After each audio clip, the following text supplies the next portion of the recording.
नमस्कार मित्रांनो, pharma guidance या आपल्या यूट्यूब चॅनलवरती आपलं सर्वांचं स्वागत आहे. मित्रांनो, या ठिकाणी आपण डिप्लोमा फार्मसी एक्झिट एक्झाम याविषयी माहिती घेणार आहोत.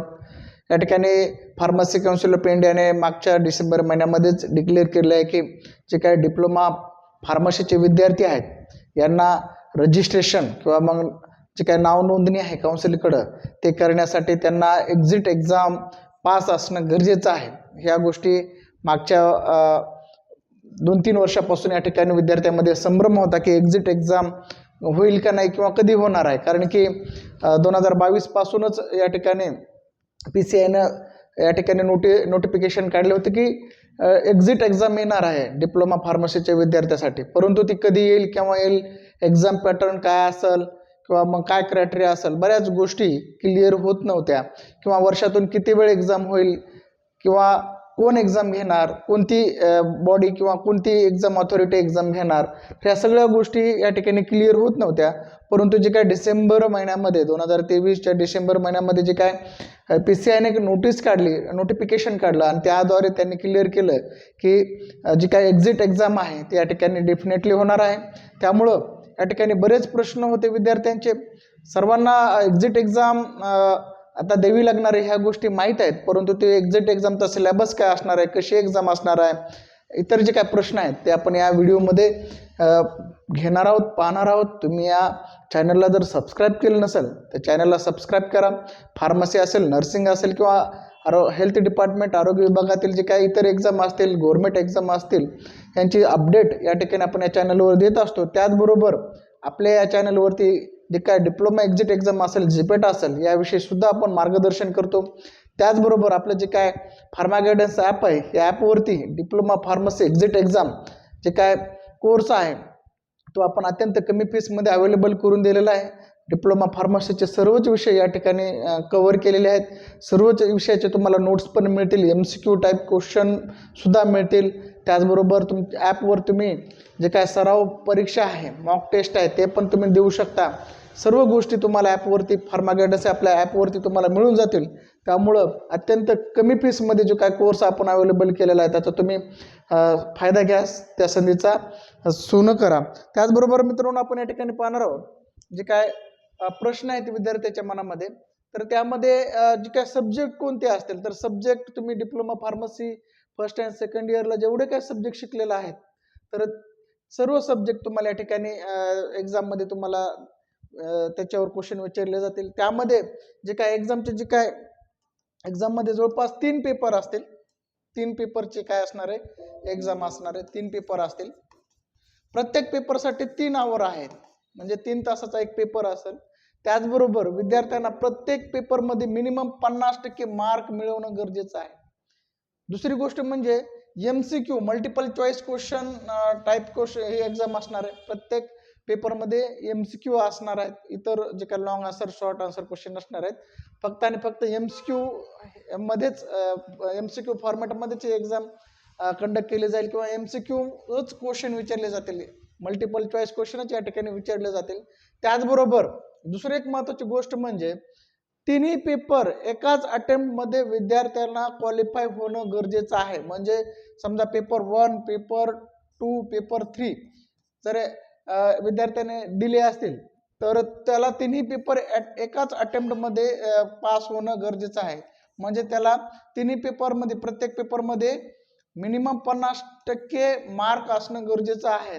तरच तो काय होईल, पास समजला जाईल किंवा एलिजिबल समजला जाईल. या ठिकाणी दुसरी गोष्ट सांगतो, समजा एका विद्यार्थ्याने पहिल्या अटेम्प्टमध्ये 2 पेपर काढले आणि दुसरा पेपर दुसऱ्या नेक्स्ट अटेम्प्टमध्ये काढला तर तो या ठिकाणी एलिजिबल होणार नाही. त्याला परत जे काय राहिलेले पेपर आहेत तिन्ही पेपर एकदा परत फॉर्म भरावा लागणार आहे आणि तिन्ही पेपर या ठिकाणी एकाच वेळेस काढावं लागतील किंवा त्याला प्रत्येक पेपरमध्ये 50% गुण घ्यावा लागतील. हा एक गोष्ट आहे. दुसरी गोष्ट म्हणजे विद्यार्थी किती वेळा ही एक्झाम देऊ शकतो, त्यासाठी कोणती रिस्ट्रिक्शन नाही किंवा बंधन नाही आहे. समजा एका विद्यार्थ्याला पहिल्या अटेम्प्टमध्ये तिन्ही पेपर नाही निघाले तर तो परत फॉर्म भरून दुसऱ्या अटेम्प्टमध्ये तो काय करू शकतो, तिन्ही पेपर पास होऊ शकतो. परत दुसऱ्या अटेम्प्टमध्ये नाही झालं तर आणखी फॉर्म भरून तो या ठिकाणी काय करू शकतो, परीक्षा देऊ शकतो आणि पेपरमध्ये क्वालिफाय होऊ शकतो. दुसरी गोष्ट म्हणजे ही परीक्षा वर्षातून 2 वेळेस होईल. वर्षातून काय होईल? 2 वेळेस या ठिकाणी होईल. 2 टाइम्स या ठिकाणी एक्झाम होऊ शकते.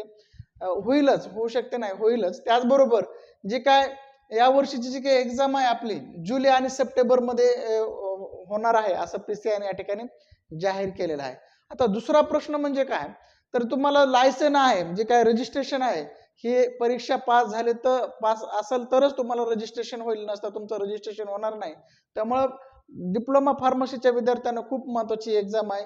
तुमचं जर रजिस्ट्रेशन झालं नसेल तर तुम्ही इतर जे काय गव्हर्नमेंटचे जे काय मेडिकल लायसन असेल किंवा मग गव्हर्नमेंट एक्झाम असेल त्यासाठी एलिजिबल राहणार नाही. तुम्ही फक्त तुमच्याकडे काय असणार आहे, डिप्लोमा फार्मसीचा मार्क मेमो असणार आहे पासचा, त्याचा काही उपयोग होणार नाही. जोपर्यंत तुमचं फार्मसी काउन्सिलला रजिस्ट्रेशन होत नाही तोपर्यंत तुम्ही फार्मासिस्ट म्हणून या ठिकाणी ओळखले जाणार नाही. त्यामुळं तुम्हाला डिप्लोमा फार्मसी एक्झाम खूप महत्वाची आहे. आणि ह्या गोष्टी डिप्लोमा फार्मसी एक्झाम लागू केल्यामुळं फार्मसी क्षेत्रामध्ये बऱ्याच गोष्टी या ठिकाणी चांगल्या घडणार आहेत. आता काही लोक याला, जे काही विद्यार्थी असतील त्यांना थोडं वाईट वाटत असेल, परंतु जे काही यामुळं जे काय फार्मसी जे काय क्षेत्र आहे त्याचं या ठिकाणी त्यामधील क्वालिटी या ठिकाणी इम्प्रूव्ह होणार आहे. त्याचबरोबर जे काय फार्मासिस्टला नॉलेज आहे, जे काय बेसिक नॉलेज आहे तो पण या ठिकाणी त्याची सुधारणा होणार आहे, ते वाढणार आहे. आणि चांगलेच फार्मासिस्ट या ठिकाणी बाहेर पडतील. आणि त्यामुळे जे काय आरोग्य क्षेत्रामध्ये जे त्यांचे जे काय नॉलेज आहे त्याचा वापर करून जे काय समाजाला असेल किंवा मग हेल्थ डिपार्टमेंटमध्ये त्याचा काय होईल, चांगल्या प्रकारे उपयोग होईल. त्यामुळे ही एक्झाम खूप महत्वाची आणि फायद्याची आहे. त्याचबरोबर दुसरी गोष्ट म्हणजे जी काय एक्झाम आहे जुलै आणि सप्टेंबर मध्ये होणार आहे, त्याचबरोबर जी काय एक्झाम घेणारी बॉडी आहे किंवा मग मंडळ आहे ते आहे NBEMS, म्हणजे national board of examination of medical sciences. Okay, यांच्याकडे ही एक्झाम कंडक्ट करण्याची जबाबदारी PCI ने दिलेली आहे. त्यांची जी काय नोटीस होती किंवा मग त्यांचं आपण काय म्हणूयात परिपत्रक होतं, त्यामध्ये त्यांनी स्पष्ट सांगितलं की नॅशनल बोर्ड आहे एक्झामिनेशन ऑफ मेडिकल सायन्सेस यांच्याकडे ही परीक्षा घेतील. त्याचबरोबर मेन गोष्ट म्हणजे काय, कोणत्या विद्यार्थ्याला ही परीक्षा द्यावी लागणार आहे हा महत्वाचा मुद्दा आहे. जे विद्यार्थी 2022-23 मध्ये त्यांनी ऍडमिशन घेतलेलं आहे, ज्या विद्यार्थ्यांनी 2022-23 मध्ये डिप्लोमा फार्मसी फर्स्ट इयरला ऍडमिशन घेतलेलं आहे त्या विद्यार्थ्यापासून, आणि जे विद्यार्थी 2023-24 मध्ये पास होणार आहेत किंवा झालेले आहेत,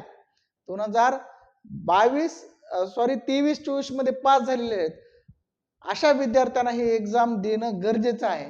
आता फक्त ह्याच विद्यार्थ्याला देणं गरजेचं आहे का? नाही. आता इथून पुढे जेवढे विद्यार्थी म्हणजे 2022-23 पासून जेवढे विद्यार्थी फार्मसीला ऍडमिशन घेतील त्या सर्वच विद्यार्थ्यांना या ठिकाणी एक्झिट एक्झाम देणं गरजेचं आहे. तरच त्यांचं काय होईल, या ठिकाणी फार्मसी काउन्सिलला रजिस्ट्रेशन होईल किंवा मग त्यांना काय म्हणेल प्रमाणपत्र मिळेल किंवा सर्टिफिकेट मिळेल.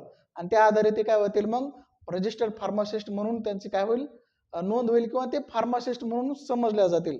दुसरी गोष्ट म्हणजे जे विद्यार्थी 2021 किंवा मग 22च्या अगोदर ऍडमिशन घेतलेले आहेत, 2021ला किंवा 2022च्या अगोदर ऍडमिशन घेतलेले आहेत, म्हणजे ज्या विद्यार्थ्याचं 2022ला ऍडमिशन नाही किंवा मग 2022च्या अगोदर त्यांनी ऍडमिशन घेतलेलं आहे, ते विद्यार्थी बॅकलॉग आहेत. अशा विद्यार्थ्यांनी जरी एक्झाम पास केली डिप्लोमा, त्यांना ही एक्झाम देणं गरजेचं नाही, त्यांना ही एक्झाम कंपल्सरी नाही किंवा त्यापासून त्यांना सूट मिळालेली आहे. कोणत्या विद्यार्थ्यांना?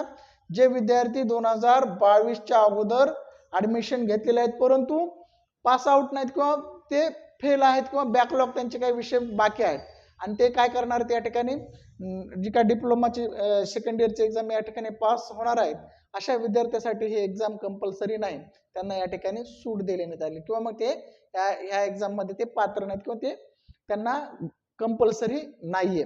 त्यामुळं जे विद्यार्थी 2022-23 या वर्षामध्ये ऍडमिशन घेतलेले आहेत आणि 23-24 मध्ये पास आउट झालेले आहेत, अशा सर्व विद्यार्थ्यांना या ठिकाणी diploma pharmacy exit exam pass होणं गरजेचं आहे. तरच या ठिकाणी त्यांना काय होईल, फार्मासिस्ट रजिस्टर्ड फार्मासिस्ट म्हणून त्यांचं काय होईल, नोंदणी होईल, नसता त्यांना नोंदणी करता येणार नाही. अशीच माहिती मिळवण्यासाठी किंवा फार्मसी रिलेटेड इतर तुमचे जे काही प्रश्न असतील तर तुम्ही माझा जे काही व्हॉट्सअप नंबर आहे 9673 89 62 37 या मोबाईल नंबरवरती मला कॉल करा, मेसेज करा. त्याचबरोबर जे काय फार्मा गायडन्स ॲप आहे त्या ॲपवरती डिप्लोमा फार्मसी एक्झिट एक्झामची जी काय कोर्स आहे, बॅच आहे, त्या कोर्सला सुद्धा तुम्ही जॉईन व्हा. अत्यंत कमी फीसमध्ये आपण सर्व विषय या ठिकाणी तुम्हाला अवेलेबल केलेले आहेत. त्याचबरोबर आपल्या नोट्स पण आहेत, त्या पण तुम्ही त्याचा वापर करू शकता. सर्व गोष्टी तुम्हाला ॲपमध्ये तुम्हाला उपलब्ध आहेत. तर त्याचबरोबर तुम्हाला जे काय आपल्या नोट्सची जी काय प्रिंट आहेत किंवा नोट्स मागवण्यासाठी तुम्ही या नंबरला कॉल करू शकता. त्या नोट्सची जी काय फीस आहे ती आकारून तुम्हाला कुरिअरनं नोट्स या ठिकाणी पाठवल्या जातात. परंतु ॲपमध्ये आपण PDF नोट्स या ठिकाणी उपलब्ध करून दिलेले आहेत. जर तुम्हाला जे काय सेपरेट प्रिंटेड नोट्स पाहिजे असेल तर तुम्ही कॉल करून जे काय फीस आहे ते भरून आम्ही तुम्हाला ती काय करू, नोट्स कुरिअरनं तुम्हाला तुमच्या पत्त्यावर पाठवून देऊ. तर व्हिडिओ आवडला असेल तर व्हिडिओला लाईक करा, शेअर करा. त्याचबरोबर या चॅनलला सबस्क्राईब केलं नसेल तर चॅनलला सबस्क्राईब करा. या ठिकाणी आपण थांबूया. जय हिंद, जय महाराष्ट्र.